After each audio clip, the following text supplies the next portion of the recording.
Esto va a quedar grabado, ¿eh? Qué bueno.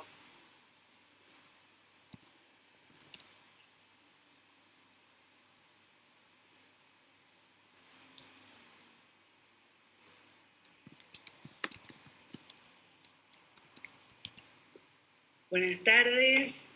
Desde la Secretaría de la Mujer y la Familia de la organización AERI hemos sido invitadas como secretaria de la seccional Jubilados a este encuentro en el día de la toma de conciencia en el abuso y maltrato en la vejez. 15 de junio del 2017, fecha en que la Asamblea General de las Naciones Unidas, por resolución 66/127, determinó que se hiciera honor y tomábamos en conciencia esto que no tiene mucha antigüedad entre la sociedad y se han tratado de llevar adelante un tema que nos convoca a todos, fundamentalmente a los que somos mayores de 60 años. Desde el 2017, como les decía, esta problemática ha pasado de ser mundial y ha preocupado a la sociedad, porque afecta tanto a la salud como a los derechos humanos de millones de personas mayores. Aproximadamente de 1 a 6 personas mayores de 60 años sufren algún tipo de abuso o de maltrato. Este abuso puede ser psicológico, también financiero, físico y hasta sexual. Pero la tasa del maltrato va a ir aumentando en razón de que las poblaciones mundiales han envejecido. El ejemplo clásico que se toma es Italia, donde la población, y con la pandemia se ha visto, que ha tenido mayor cantidad de fallecimientos en personas de edad. Este maltrato puede conllevar a graves lesiones, tanto físicas como consecuencias psicológicas prolongadas. Y para este tema que nos convoca hoy, hemos invitado a una psicóloga, la licenciada Analía Fernández Potrich, egresada de la Universidad Nacional de La Plata, quien realizó su práctica en el Hospital de Niños como residente y concluyó su pasantía en un hospital de París, en un hospital psiquiátrico de París, y hizo un posgrado en clínica psicoanalítica y ha venido prestando colaboración y asesoramiento en la seccional de jubilados de AERI en esta pandemia. Y también tenemos a la doctora Margarita Harker, especialista en derechos humanos, abogada egresada de la Universidad Nacional de La Plata y es diputada nacional en el periodo 2001-2005. Bienvenidas chicas, ¿cómo están? Un gusto tenerlas. Gracias por convocarlas y prestarnos. Hola, ¿qué tal? Bueno, a ver, esto del abuso y el maltrato es como que está en una forma sutil y muchas veces hasta naturalizado que haya maltrato con respecto a las personas mayores. ¿Qué me pueden decir ustedes respecto a esto? Bueno, sí, es así, como lo estás comentando, porque la mayoría de las veces el tema del maltrato, no solo con las personas mayores, sino en general, se da en el ámbito familiar. Entonces es como un espacio privado y a veces no es tan sencillo despejarlo o ubicarlo. Y esto que vos decías, formas sutiles de maltrato. O sea, el maltrato no solamente es un golpe o, digamos, algo físico, digamos, que es más evidente, sino que puede ser también el maltrato de tipo psicológico, que es un maltrato que puede ser llevado a través del tiempo y puede ser desde no tomar en cuenta una opinión de una persona mayor, digamos, de desprestigiar su palabra, de no escucharlo. Son formas muy sutiles y, digamos, los signos de eso también son sutiles, porque por ahí se expresan a través de un gesto, una persona mayor que empieza a llorar aparentemente de la nada, la tristeza, digamos, hay una serie de cuestiones que son más sutiles por ahí que el maltrato físico, pero que son tan dañinas unas como la otra, ¿no? Yo había estado buscando una forma de maltrato que me parece muy interesante, que los ingleses lo llaman elder speak. Perdón, Analia, Sí. ¿podés acercarte un poquito más el micrófono? A ver, ahí, Ahí. ¿cómo está? ¿Ahí está bien? Mejor. Bueno, Sí, mejor. disculpen, no se escuchaba. Bueno, no, les decía que esta forma es, los ingleses la llaman como microagresiones, ¿no? Y sería como pensar un lenguaje para viejos. Es algo que es muy sutil y habla de, por ejemplo, cómo se les habla a las personas mayores, como si fueran un lenguaje aniñado, o por ahí como marcando mucho las sílabas, con un prejuicio de que no pueden entender. Y aún, digamos, no porque hayan sabido o hayan tenido trato con esa persona, sino por un prejuicio de que porque es grande no va a entender. Y no es así. O sea, no... Bueno, esta es una forma de discriminar, entonces. Sí, ¿Sí? sí, Esto de que no va a entender. Las personas claro, pueden, dentro de sus capacidades o limitaciones, comprenden y no tenemos por qué decir no va a entender, no va a comprender. Sería una forma de discriminar, de negar que las personas mayores o ancianas o viejas, como nos dicen ahora, viejos, no entienden. A ver, Margarita, si nos decís esto de los derechos, ¿qué pasa con esto de que la gente... Bueno, buenas tardes a todos y todas. Aprovecho para saludar y para agradecer a Silvia y al gremio, a Eri, porque creo que es muy importante tomar un compromiso con las personas adultas mayores en general, pero también con esta idea de la concientización. Uno no sabe si ponerse contento o no, porque existe un día de la toma de conciencia, ¿no? Porque en realidad lo que debiéramos tener por ahí son marcos normativos más sólidos, como existen convenciones internacionales, por ejemplo, para los niños, niñas y adolescentes, para los derechos de las mujeres, etcétera. No existe una convención internacional sobre los derechos de las personas adultas. Estamos en este tránsito de concientizar para después pensar si puede haber una convención. Así que bueno, estamos contentos porque estamos aquí convocados, pero un poco para marcar en qué etapa, en qué estadio está la evolución de los derechos. En ese sentido me parece que sí, que tal como lo venían planteando ustedes, hay por una parte una cuestión de derechos. Los derechos humanos, como la propia palabra lo dice, son derechos inherentes a todas las personas.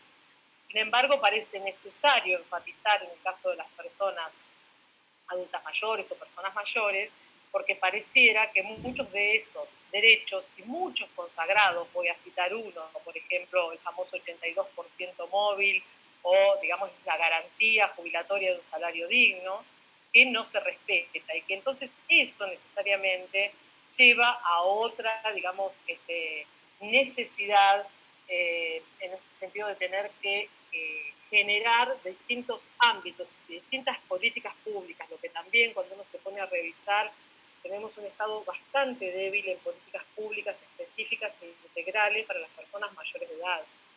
Hay muy poco desarrollo de agencias estatales con recorrido y que tengan puesta la mirada en la integralidad, esta idea interdisciplinaria de abordar las problemáticas de distintos grupos y en particular de las personas mayores de edad. Así que eso y también lo que venían diciendo respecto de la discriminación, que sí creo que funciona y que la idea de la vejez, ser viejo, funciona también como un eje de la discriminación. Se discrimina por vejez, algo que por ahí contrasta con lo que fueron las sociedades ancestrales, donde los viejos eran los sabios, los viejos habían hecho un recorrido donde podían transmitir a los más jóvenes.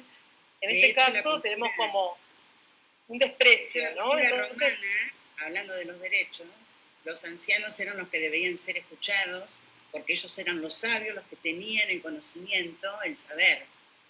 Sí. Y en muchos pueblos originarios también, y bueno, entonces eso también es algo que nos tiene que llamar a la reflexión, ¿no? Exacto. Y el tema de la familia que decías vos, Analía, esto de que la vejez es algo que dentro de la familia está cuidada, sí, pero con esos cuidados que, ¿desde dónde parte? La familia trata al viejo como alguien especial. Mira, hay un tema, hay toda una cuestión con la evolución de la familia, de la forma de la familia a través del tiempo. O sea, si nosotros pensamos... No se te escucha, Analia. ¿Ahí? ¿Ahí se Ahí escucha? sí. ¿Ahí sí? Bueno, no, decía que hay un tema con la evolución de la forma de la familia. O sea, una cosa es la familia extendida, que es, por ejemplo, que llega hasta mediados del siglo XIX, una cuestión así, donde vivían en la misma casa los abuelos, los hijos, los nietos, bueno. Y también ahí hay un tema con el rol de la mujer, porque, digamos, el trabajo de la mujer por fuera de la casa no es tampoco tan reciente. O sea, tiene que ver con la sociedad industrial, con una serie de cuestiones, ¿no? Entonces, esa nueva forma de la familia, que cada vez se va empequeñeciendo más, porque actualmente hay familias monoparentales, o sea, niños que viven con su mamá o con su papá, y digamos, ¿y hay qué lugar para la persona mayor? ¿No? Porque ¿quién lo cuida? O sea, en este momento la mujer trabajando, estas personas que antes, digamos, naturalmente dentro de la familia se dedicaban al cuidado de las personas mayores o de los niños, en este momento esa función no está, ¿no? Entonces, todo eso es una cuestión, digamos, aún queriendo, digamos, desde el punto de vista afectivo, hay veces que hay cuestiones sociológicas, políticas, económicas que hacen que algún tipo de cuidado no se pueda llevar a cabo dentro de la familia en este momento por la forma de la familia actual. Digo, ese es un tema. Después está también, a veces las familias tienen a los adultos mayores y aparece esta cuestión de un poco no tomarlos en cuenta o no valorar su palabra, porque bueno, de un tiempo a esta parte está muy de moda lo que es la adolescencia, los niños, o sea, hay todo un fenómeno actual de los niños amos, niños muy pequeños a los que los padres les dan la autoridad de elegir, o sea, chicos de 5 años a los que los padres les preguntan a dónde nos vamos de vacaciones. Entonces, digamos, lo cual también los angustia, porque se les da una responsabilidad que ellos no están en condiciones de tomar. Pero digo, me parece interesante esto de tomar conciencia en relación al valor de la palabra del adulto mayor, porque tiene que ver con todo un trabajo integral de lo social. Me parece que es desde la familia, pero también al exterior, ¿no? Bien. Esto, el tema de la palabra del mayor, del adulto, del viejo en el entorno familiar, a veces no es escuchado, no es respetado y es como marginado muchas veces, ¿sí? De que no tienen el razonamiento. Si bien últimamente la vejez ha dado un cambio y nos hemos reciclado como seres, ancianos, viejos, la palabra ha ido cambiando. Antes era el abuelo, el abuelo viejo, el anciano, ahora no, somos adultos mayores, viejos, y también nos dicen que somos la tercera edad, ¿sí? A esto tiene una trascendencia muy importante dentro de la sociedad, donde la palabra del mayor, del adulto, del viejo, va a ser escuchada, atendida. Y esto de la familia que vos decís, un espacio diferente. ¿Por qué? Porque el viejo también se ha impuesto, ¿sí? Por el tema de que la actitud del adulto mayor, del viejo, ha cambiado porque tiene expectativas de vida, porque a su rol dentro de la sociedad se ha ido mutando en razón de que tiene otros intereses para una buena alimentación, para seguir haciendo una actividad física, proyectos, viajes, se relaciona de otra manera.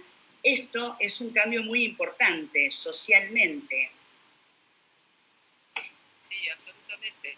El tema es que justamente, por un lado venía esto que yo te decía de la reducción de la familia y toda esta cuestión y dejar de lado, por decirlo de alguna manera, el tema de las personas adultas. Pero por el otro lado, hay una cuestión desde la medicina y desde la ciencia que hace que cada vez haya más personas adultas, por un tema de cuidado de salud, bueno. Entonces estamos viendo que la pirámide poblacional se está invirtiendo. O sea, en general era la base, que eran las personas más jóvenes, digamos, la base de la pirámide, la parte más ancha era la base y eran las personas jóvenes. Y las personas adultas, la pirámide se iba achicando y eran menos. Ahora eso se invirtió. O sea, yo leí el dato este que para el 2050 va a haber más adultos de 60 o más que jóvenes de 15. Entonces eso es todo un problema social, ¿no? Porque, bueno, cómo se van a dar las cuestiones económicas, cómo va a evolucionar esta sociedad.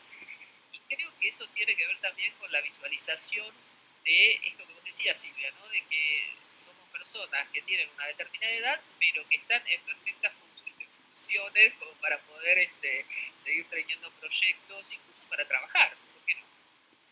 Digamos, más allá del hecho puntual de una jubilación, ¿no? Está bien. Sí, igual lo que veo ahí, un poco como también, no sé si podemos hablar como de una categoría única de personas adultas mayores, ¿no? Creo que también hay un cruce que se da con lo cultural, con lo educativo, pero también, digamos, con la pertenencia a los sectores, digamos, sociales. Entonces, si pensamos que tenemos la inmensa mayoría de jubilados con la mínima y sabemos, bueno, cómo viene siendo la mínima en nuestro país de muchos años esta parte, la deuda que, digamos, que tenemos con los jubilados y jubiladas, me parece que ahí también hay algo que tiene que entrar en la discusión. También sucede que muchos jubilados y jubiladas se jubilan con la mínima, continúan trabajando, trabajan en negro, se exponen, digamos. Hay como una cantidad de situaciones que por ahí es muy necesario empezar a pensar y revertir, incluso también desde el punto de vista legal, viejos paradigmas, digamos, ¿no? Donde el jubilado se jubila, pero no debe trabajar. Sin embargo, trabaja en condiciones que son muchas veces inhumanas, son explotados, etcétera, ¿no? Entonces, me parece que en referencia a esto que se decía de la sobrepoblación, digamos, o el incremento de la población de personas mayores de 60 años, que realmente es espeluznante, pensar que en 35 años se va duplicando la cantidad de personas mayores de 60 años desde el punto de vista de la falta de políticas. Por eso puede parecer formal, por la inexistencia de una convención, la inexistencia de leyes. Son leyes que han sido muy protectorias del trabajo desde el punto tanto de la ley laboral argentina como las leyes jubilatorias, pero lo cierto es que cuando esos estándares no se alcanzan, tenemos como una conjunción de varios problemas, ¿no? Ahí. Bien. Y con esto de los cambios que la pandemia ha hecho, cambios en los hábitos de todos, de toda la sociedad, pero fundamentalmente nos han dicho que los adultos mayores debemos permanecer en nuestras casas porque es obligatorio para los mayores de 60 años porque somos personas de riesgo. Esto no sería una situación traumática, ¿no? O está vulnerando algún derecho. Bueno, mira, desde el punto de vista de lo traumático, digamos, si lo pensamos de una forma general, lo traumático podría ser un acontecimiento en la vida de alguien que de un carácter muy intenso, digamos, y que causa determinadas consecuencias en el psiquismo. Lo estoy diciendo desde la psicología, ¿no? Desde el psicoanálisis. Pero también tiene que ver mucho con las condiciones de ese sujeto. O sea, no cualquier situación es traumática para cualquiera. Lo que digo es que habría que ver uno por uno cómo se las pudo ir arreglando en relación con esto. Puede haber personas que depende de cómo estaban en el momento que comenzó esta situación, digo, depende de su situación psíquica, ¿no? Que esto se haya transformado en algo traumático y que, digamos, y que tenga consecuencias a largo plazo después, o sea, lo que se puede llamar un estrés postraumático. Aparecen una serie de cuestiones a largo plazo. Pero no se puede generalizar. O sea, hay personas bueno, lo pueden tramitar de otra manera, se las ingenian, bueno, van viendo cómo. Digo, Perdón, Analía, dice que no se te escucha. ¿No se me escucha nada? ¿Ahí? ¿Ahí se escucha? Ahí un poquito mejor. Un poquito mejor. Pero qué raro. Bueno, a ver si estoy tocando esto mal. Bueno, no, lo que decía, a ver, ¿ahí se escucha mejor? Ahí se te escucha mejor. Sostener que se te escucha bien. Lo voy a sostener. No, lo que yo les decía es que no se puede generalizar la cuestión de lo traumático. que esto que nos ha pasado seguramente nos afecta a todos de alguna manera, pero no a todos igual, ¿no? Entonces cada uno, de acuerdo a las posibilidades que tenga o a las herramientas que tenga, va a ir tramitándolo de distintas maneras. Yo creo que las personas que ya venían con una problemática, alguien que estuviera depresivo o que tuviera un estado de angustia, y que esto se le cruza, digamos, el tema de la pandemia y toda esta cuestión de la cuarentena, yo creo que eso se agudiza, pero no quiere decir que para todos sea igual, sino que habría que ver uno por uno qué consecuencias tuvo, y bueno, hay gente que lo resolverá de una manera y otras de otra, ¿no? Pero Bien. bueno, eso. Y Margarita, ¿cómo se haría para corregir la materialización de alcanzar desde los parámetros de la formalidad, desde el espacio sindical? Pregunta el chat eso. Leí la pregunta en el chat, pero a ver si la puedo leer de vuelta, ahora no la veo. No comprendo el sentido de la pregunta. A ver. ¿Cómo hacemos para corregir materialidad no alcanzada desde los parámetros de la formalidad desde el espacio sindical? Entiendo que se refiere a la formalidad laboral, que yo me refería anteriormente. Bueno, entiendo que primero es empezando a dar esas discusiones, ¿verdad? Y no son discusiones fáciles, porque todas estas situaciones, digamos, básicamente de recursos finitos para poblaciones, en este caso poblaciones de adultos mayores en crecimiento, con poblaciones activas más jóvenes en decrecimiento y con mucha informalidad laboral, no son discusiones muy sencillas. Creo que una primera cuestión es empezar a pensar estas cuestiones. Yo no tengo ninguna receta, lo que sí digo creo que son temas de agenda que tienen que estar, ¿no? Y a propósito del COVID quería agregar algo también porque me parece que hay dos aspectos, ¿no? Uno, esta idea de que el COVID es bastante, podríamos decir, como igualitario en el sentido de que, bueno, por donde pasa no miden mucho las clases sociales. Sí es real que quienes menos recursos tienen menos recursos también para enfrentar esta situación. Lo que sí creo es que, en cierto sentido, la medida, digamos, de pensar que los grupos de riesgo por la edad es una variable, de hecho se dice que las personas de 80 años tienen 5 veces más posibilidades de morir que si tienen COVID que quien no tiene esa edad, digamos, que personas más jóvenes. Yo miro las cifras de las muertes, digamos, en nuestro país y la verdad es que mueren muchas personas de 60, 70, 80, la gran mayoría responden a esa edad. Entonces a mí me parece que es una medida de salud pública que entiendo que genera muchas dificultades, quizás hubo algunas medidas que ponían también algunos parámetros adicionales como pedir permisos para salir, pero entiendo que son medidas que están en el cuidado del sector más vulnerable de la población en el marco de una pandemia de la que poco conocemos.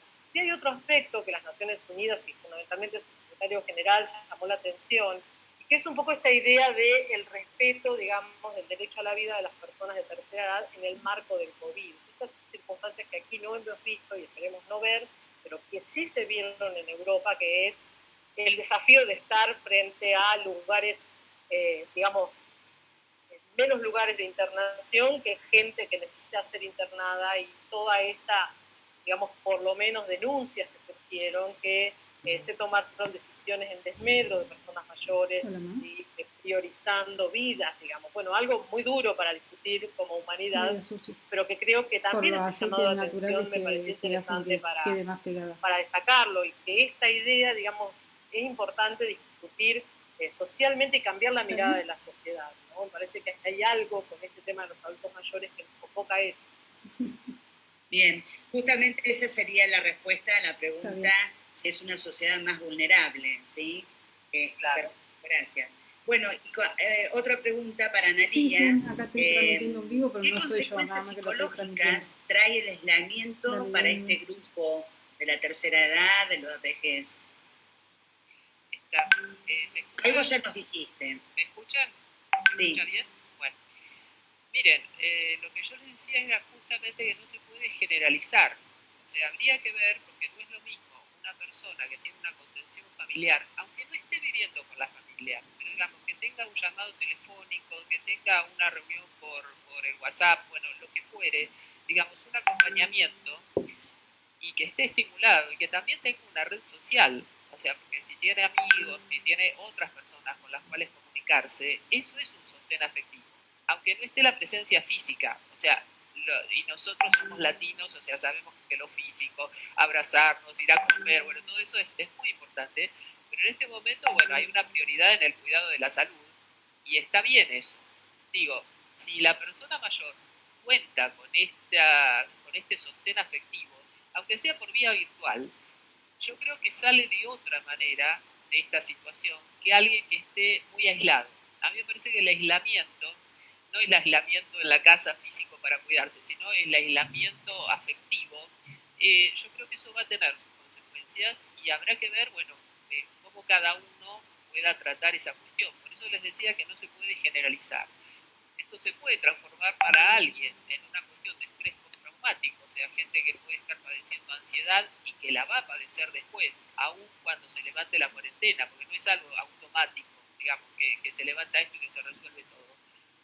Pero digo, por eso las consecuencias psicológicas son variables, o sea, dependerá de la situación de cada persona. Digamos, tenemos desde lo más positivo, que sería alguien que tenga su núcleo afectivo y que lo conserve a pesar de la distancia física, a otra persona que esté en una situación de aislamiento. Me parece que las consecuencias son distintas. Y también, bueno, cómo cada uno tramita las cosas. Y con el tema de la gente, los derechos de aquellas personas que están en los hogares, para los geriátricos, que hay tanta polémica en este momento, ¿sí? Margarita.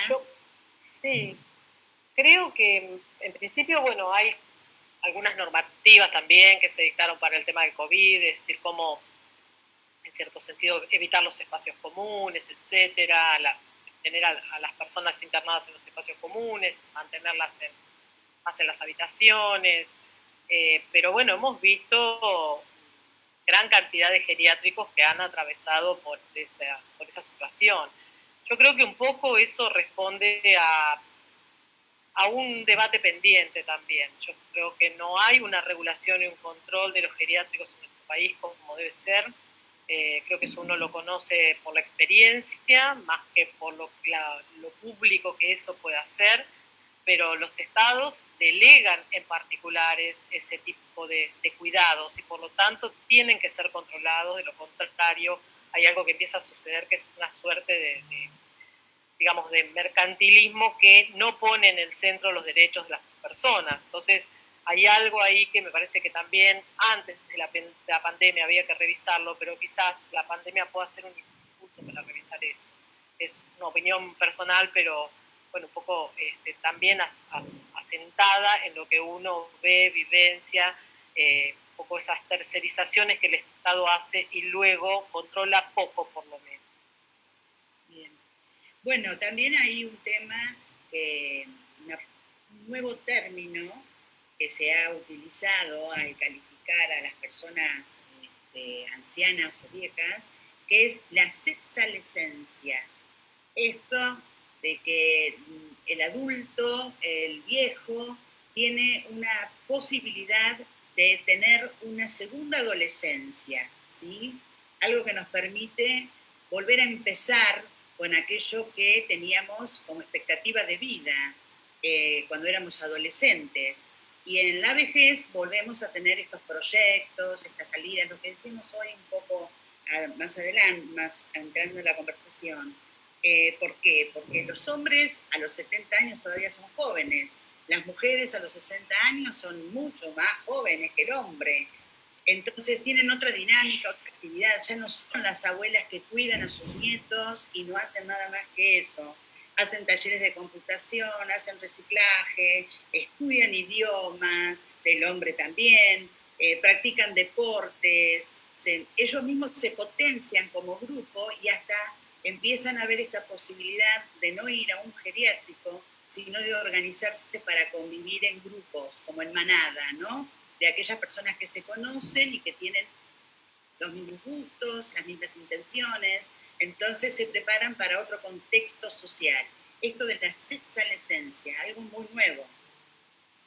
Sí, es nuevo, pero tiene que ver con visualizar una etapa de la vida, esto de que decías vos como una tercera edad, porque está apareciendo la cuarta edad, que la cuarta edad es la gente que tiene entre 80 y 100 años y que cada vez hay más gente que llega a esa edad por esta cuestión de la medicina, de la ciencia, y de hecho pasa eso, ha pasado eso a través del tiempo, porque si nosotros pensamos, por ejemplo, en los niños no existieron como concepto. No se te escucha. ¿No se escucha? A ver, espera, voy a cambiar acá. A ver, acá, ahora, ahora. Si vos te acercás el micrófono se escucha perfecto. Ahí está. ¿Ahora Ahí. se escucha? Bueno. No, lo que les decía es que esto se está visualizando ahora, pero pasó lo mismo con las otras edades de la vida, porque por ejemplo los niños no existieron como concepto de niño, o sea, obviamente había individuos que tenían la edad de un niño, pero digo, como concepto no hace tanto que existe, porque antes los niños se pensaban como adultos en miniatura. O sea, si uno ve, si nos vamos ya a los griegos, si uno ve como 300, el chico que tiene 7 años se empieza a formar como soldado. O sea, y responde a una forma de la sociedad, digamos, y a partir de ahí prácticamente es un adulto. Después nosotros tenemos sociedades, y aún en sociedades actuales, ¿no? Digamos, en algunos lugares de África o en Asia, el pasaje de la niñez a la adultez es un ritual, o sea, no es años como pasa, digamos, en la sociedad occidental. Entonces, bueno, son una serie de pruebas que ese sujeto tiene que dar frente a la comunidad y a partir de ese lo considera adulto. Y por ahí eso dura un mes, nada más. Entonces digo, nosotros en nuestra sociedad tenemos un periodo en donde la adolescencia se ha ido estirando, se ha ido extendiendo por una serie de cuestiones económicas, sociológicas, de educación, bueno, de lo que fuere, y eso hace que la adolescencia se visibilice. O sea, cada vez ustedes ven que las cuestiones económicas, hay muchos productos que están dirigidos a ellos porque compran continuamente, bueno, digamos, se visualiza desde ese lado. Y ahora está pasando algo parecido con la gente de la tercera edad. Esto que vos decías, Silvia, gente que tiene más actividades, más demandas, hay gente que viaja, bueno, entonces se empieza a visibilizar por una cuestión que tiene que ver, como le digo, con una serie de, digamos, de discursos que se entrecruzan, desde lo médico que permite la extensión de la vida hasta cuestiones sociológicas, económicas. Bueno, me parece que ahí por eso aparece cada vez más visible y va a tener que haber cada vez más espacios para esta gente, porque estamos.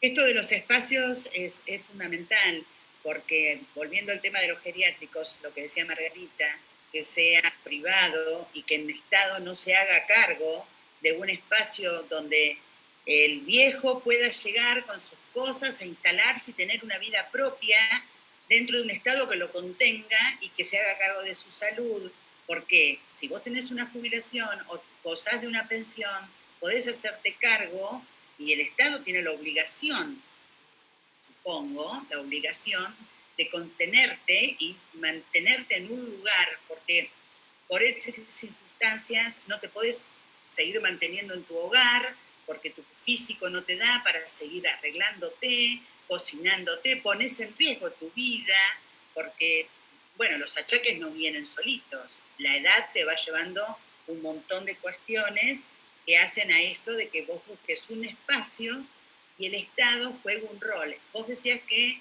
esto es muy nuevo. ¿Qué se podría implementar? ¿Un lugar, un espacio? ¿Desde dónde se podría pedir esto, solicitar esto?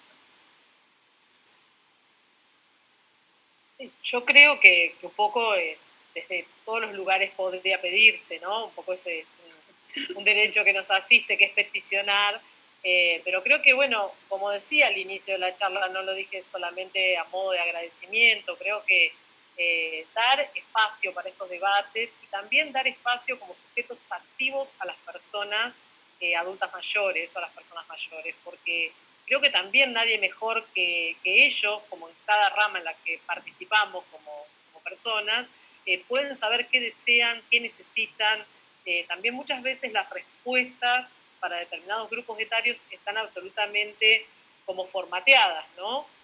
Me parece que eso es muy importante. Creo que se ha avanzado mucho, como decía, respecto a derechos educativos, culturales, pero bueno, hay que pensar a quiénes se llega y a quienes no se llega cómo debiera ser. Y creo que sí, que es muy importante discutir el tema de los espacios tanto de intercambio como también para vivir, porque creo que hay iniciativas muy interesantes, estas que tienen un nombre inglés que se llama co-housing, esta idea de personas adultas que buscan vivir juntas en sus últimos años, que es interesante, pero es solamente para quien puede tener un poder adquisitivo y llegar a ese tipo, digamos, de experiencia. Eso no es algo que uno pueda considerar universal. Una característica que tienen los derechos humanos es que sean universales, por lo menos por definición es así, no es lo que sucede con la mayoría de los derechos.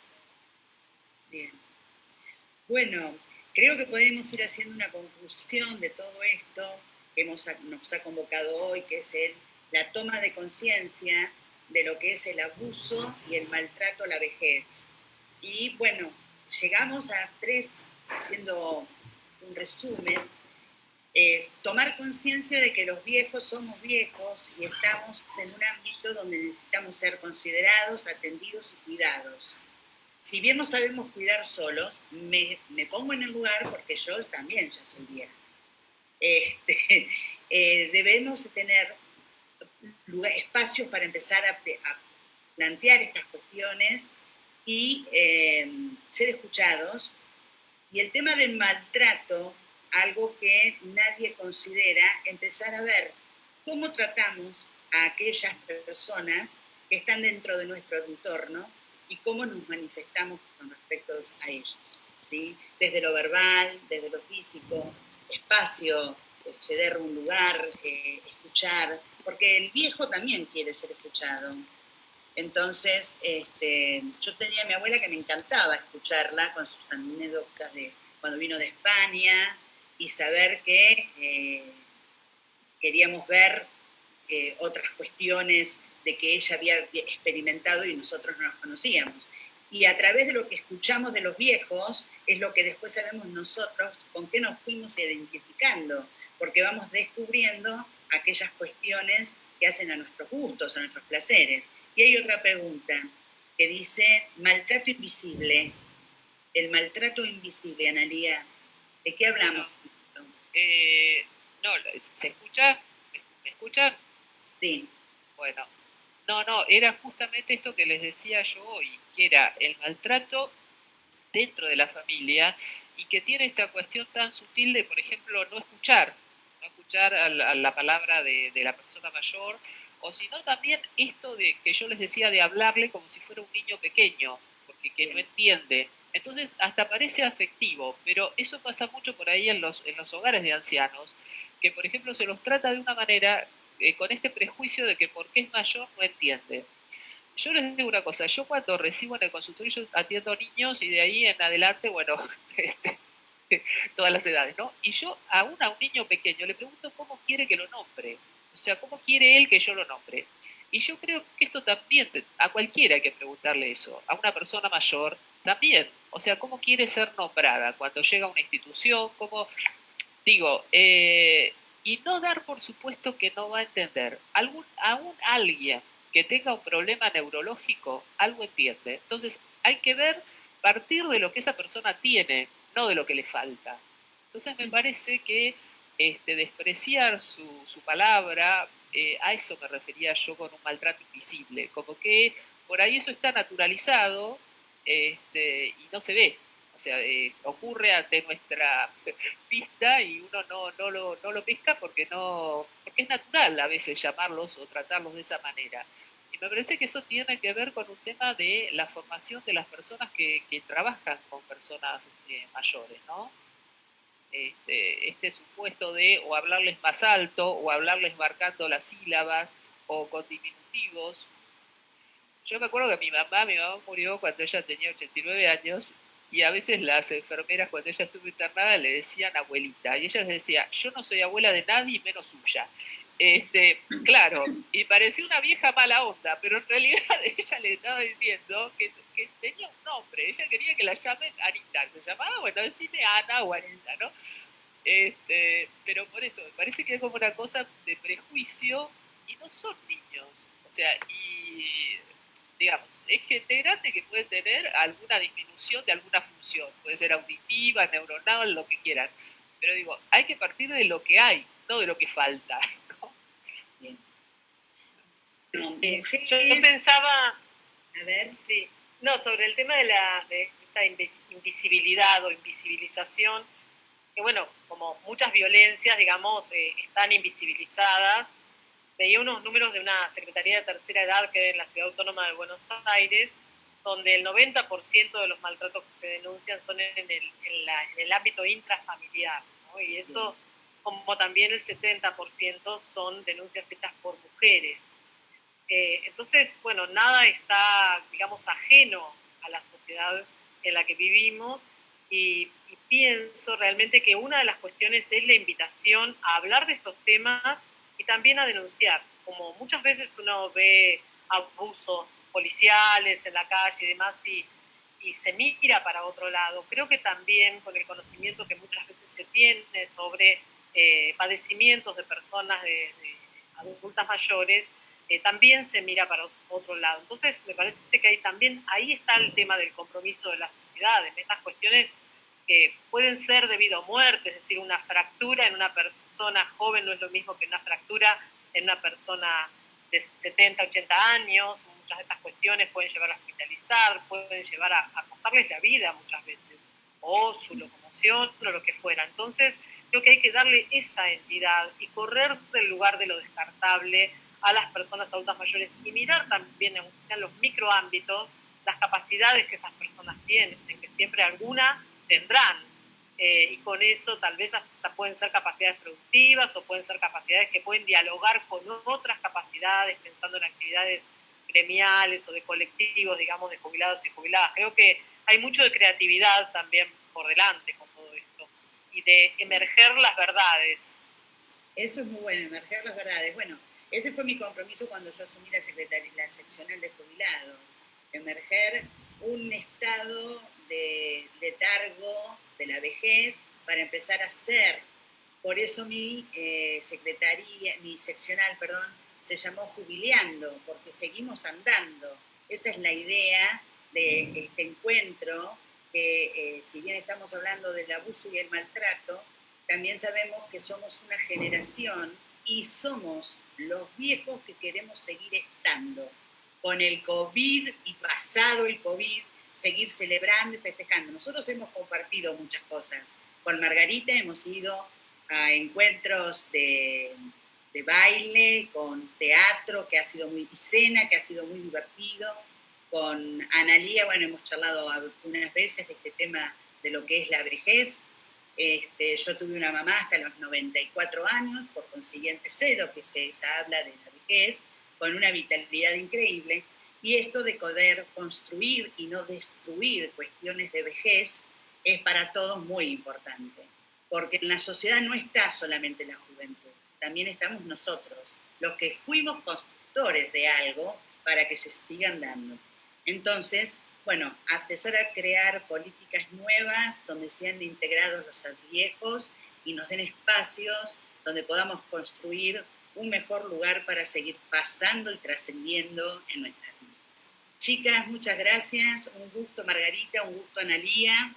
Y esperemos próximamente volvernos a ver para hablar de otras cosas que no sea de la vejez.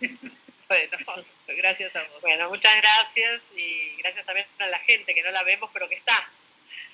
Claro. Muchas gracias a todos por habernos escuchado, compartido.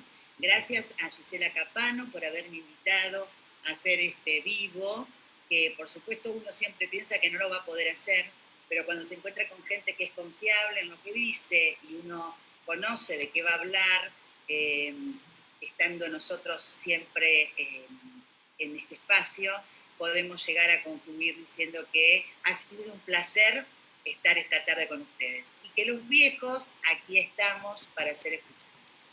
Gracias, buenas noches. Buenas noches a todos y todas.